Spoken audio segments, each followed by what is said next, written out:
안녕하십니까. 칸중국 코리아 이태현입니다. 미 의회 의원들은 미국에 입국하는 모든 비자 신청자들에게 공산당 및 중공군의 국가안보국과의 관계를 기재하도록 요구하는 새로운 법안을 발의했습니다. 미국의 소리 보도에 따르면 5월 12일 인디애나주 짐 펜커스 공화당 의원은 2022년 공산주의 비자 투명화법을 도입했습니다. 이 법안은 미국에 입국하는 모든 비자 신청자들에게 공산당과의 어떤 관련이 있는지는 물론 중국 군대, 중군사 조직, 법 집행기관, 공안 또는 국가보안군과의 관계를 보고하도록 요구하고 있습니다. 펜커스 의원은 성명서에서 현재 미국 정부 관리가 미국에 거주하는 중공 당원의 수를 정확하게 추정할 수 없으며 이는 국가 안보에 용납할 수 없는 위험을 초래한다고 말했습니다. 그러나 중공은 지나치게 느슨한 우리의 비자 시스템을 이용하여 선전과 악의적인 영향력을 미친다는 것을 우리는 잘 알고 있다고 말했습니다. 놀랍게도 이러한 중국 공산당 요원 중 많은 수가 합법적으로 미국에 들어왔으며 자신의 중국 공산당 회원 자격을 공개하지 않았습니다. 내 법안은 법 집행기관이 공산당의 활동을 추적하고 많은 권리 침해를 방지하는 데 도움이 될 것입니다. 펜커스 의원은 2020년 트럼프 정부가 중공의 1회 입국 여행 비자를 1개월로 제한하라는 명령을 내렸다고 밝혔습니다. 새 법안은 이 대통령령의 집행을 강화할 것이라고 말했습니다. 미 의원들은 지난 1년간 중공 관료와 친인척을 구속하는 중공제재법, 중공 고위 관료 자녀들의 미국 내 고등교육을 금지하는 고등교육보호법, 간첩행위와 지식재산권 절도를 저지른 개인비자 발급을 거부하는 간첩법 등 미국 내 공산당원들의 활동을 제한하는 법안을 발의했습니다. 다음 뉴스입니다.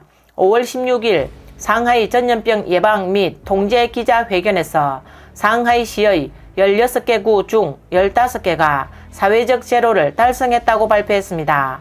그러나 상하이 누리꾼들은 내가 상하이에 없었다면 믿었을 것이다. 바른 권리 제로화, 사실 제로화, 진실 제로화를 이루었다. 난 아직 집에 갇혀 있다. 라고 조롱했습니다.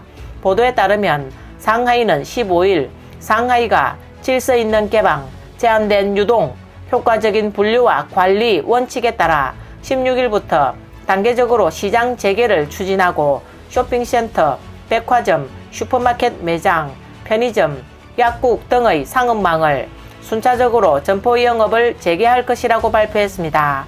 이후 인터넷에 올라온 영상에는 수많은 상하이 시민들이 거리에 모여 3, 2, 1 리허설 카운트다운 후 야 봉쇄가 풀렸다 라는 슬로건을 외치는 모습이 담겼습니다. 많은 따바이들의 지휘하에 거리에 줄지어 서서 행사에 힘내라 화이팅이라고 외친 뒤 진과 북을 치며 축하를 외치는 영상도 있습니다. 그들은 또 나무 조각으로 박자를 치며 정부를 찬양했습니다. 이와 관련 영상을 올린 네티즌은 모든 경축은 인민의 생명과 재산을 희생해서 얻은 것인데 오히려 지도자의 정치적 공적이 된다라는 반응을 보였습니다. 많은 누리꾼도 조롱하며 이 나라는 재앙만 진짜일 뿐 모두 가짜다. 봉쇄 해제까지도 연습하니 너무 연극 같다. 우리는 자신의 표현 권리를 박탈당한 사람들이다 라고 말했습니다. 또 다른 누리꾼은 봉쇄 해제가 가능한가? 침묵을 요구하면서도 생산과 영업 재개를 요구한다. 그의 집 아래층은 여전히 나무 판자로 막혀 있고 그들의 건물은 전염병 제로가 확인됐지만 예방 및 통제는 강제 업그레이드 됐고 여전히 전체 거리에 핵상 검사를 하고 있는데 이 뉴스는 외국인을 속이려 하는 것인가? 아니면 지도자를 속이려 하는 것인가? 라고 말했습니다. 그러자 상하이의 한 헤어 이발사는 자신의 SNS에 오늘 기자 간담회는 나를 혼란스럽게 하고 있다. 손님 10여 명이 나에게 내일 문을 여느냐고 물었다. 그래서 동네 위원회에 가서 물어봤다. 내일 영업 재개한다는 뉴스가 나오네요. 저는 이발사인데 내일 나갈 수 있나요? 그러자 위원회는 밖에 나가려면 뉴스를 통해 나가고 동네 문으로는 나갈 수 없다라고 말했다는 겁니다. 어떤 상하이 네티즌도 방금 나갔었는데 경비원에게 제지당했다. 그래서 해제됐다는 기사를 위챗에서 읽었다고 하니 경비원은 그럼 위챗에서 나가라 라고 말했다고 합니다. 많은 상하이 네티즌들은 상하이 기자회견 내용을 비판했습니다. 한마디로 거짓말이다. 상하이 브리핑 관련 내용을 상하이 주민들에게는 차단하는 것이 좋겠다. 그렇지 않으면 내가 다른 세상에 살고 있음을 느끼게 된다 라고 말했습니다. 다음 뉴스입니다. 중국의 군사력 확장이 일본의 안보에 상당한 위협을 미치는 가운데 일본의 대적기지 공격 능력은 중공군 최고 결정기구인 중공중앙군사위원회를 포함하는 것을 목표로 삼을 것으로 보인다고 교토통신이 15일 보도했습니다. 일본 중의원 외무위원회가 11일 개최한 회의에서 야다 에이지 일본 공산당 의원이 집권 자민당이 대적기지 공격 능력 제한에 대해 중공중앙군사위와 5대 정구사령부를 대상에서 제외하지 않아 중공과 전면전으로 이어질 수 있지 않느냐고 질의한 것으로 알려졌습니다. 오니기 마코토 방위부상은 정부가 자국을 방어할 다른 방법이 없다고 판단하면 미사일 기지를 공격하는 것은 헌법상 자위권이라고 선을 그었습니다.